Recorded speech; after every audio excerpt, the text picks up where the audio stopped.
Projekat kompleksno uređenje vodoprivrede područja kanala Baja-Bezdan-Babeka rezultat je prekogranične saradnje Srbije i Mađarske. Zajednički poduhvat od strateške važnosti za obe zemlje, Evropska unija je sufinansirala kroz Interreg IPA program prekogranične saradnje Mađarska-Srbija sa skoro 7,5 miliona evra, dok ukupna vrednost projekta iznosi preko 8,5 miliona evra. Cilj projekta je unapređenje funkcionalnosti samog kanala, kao i unapređenje prekograničnih sistema za upravljanje vodama i prevenciju rizika. Projektni partneri, javno vodoprivredno preduzeće Vode Vojvodine Novi Sad u saradnji sa Direkcijom za vodoprivredu Donjeg Podunavlja i Fondom Evropski poslovi autonomne pokrajine Vojvodine sproveli su projekat Babeka u periodu od 29. septembra 2017. godine do 28. septembra 2020. godine. Tokom sprovođenja projekta izvršena je rekonstrukcija i rehabilitacija prevodnice Bezdan i prevodnice Justave Šebešfok u Srbiji, dok je u Mađarskoj izvršena izgradnja platformi za uklanjanje nanosa i rampi za plovila na 3 lokaliteta, kao i izmuljivanje deonice kanala Baja-Bezdan u dužini od 5600 metara u Mađarskoj. Veliko mi je zadovoljstvo što je Fond Evropski poslovi bio deo konzorcijuma partnera sa velikim iskustvom i ekspertizom na ovom značajnom strateškom projektu Babeka, kojim je direktno smo doprineli unapređenju sistema prekograničnog upravljanja vodama, kao i sprečavanju rizika od poplava, a indirektno smo doprineli napretku Republike Srbije u procesu evropskih integracija.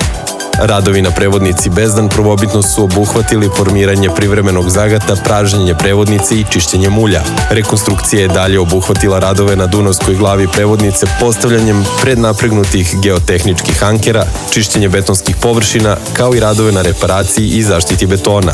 Mašinski radovi obuhvatili su kompletnu zamenu hidromašinske opreme prevodnice sa revitalizacijom pogonskih mehanizama. Izvršena je kompletna zamena portalne i mostne dizalice, kao i demontiranje postojeće i postavljanje nove šinske staze. Želeo bih pre svega da izrazim veliku zahvalnost što su nakon 3 godine ovi radovi uspešno završeni. Posebno zahvalnost ovom prilikom dugujemo našem vodičnom partneru Adu Vizik iz Baje i Fondu evropskih poslova, koji su se zdušno zajedno sa nama pobrinuli da kažemo da je ovaj projekat danas uspešno završen.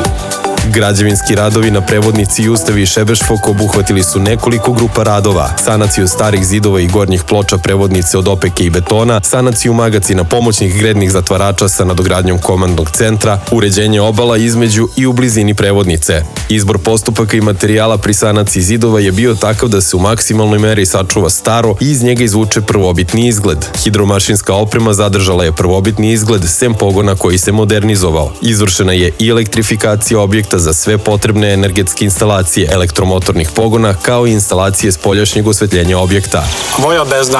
Ado Vizik se na mađarskom delu kanala Baja-Bezdan fokusirao na rekonstrukciju kanala, odnosno na izgradnju novih objekata. Izmuljene su najkritičnije deonice kanala ukupne dužine 5600 metara u oblasti Batmonoštora i Nađbaračke. Benefiti realizacije projekta pozitivno će uticati na poboljšanje uslova života građana, na lokalni razvoj sredine, kao i na prekograničnu saradnju između Srbije i Mađarske, a osjetit će ih stanovnici naselja kroz koje protiče kanal, privredni akteri u oblasti obuhvaćeni projektom, zaposleni u nadležnim vodoprivrednim organizacijama, turisti i mnogi drugi.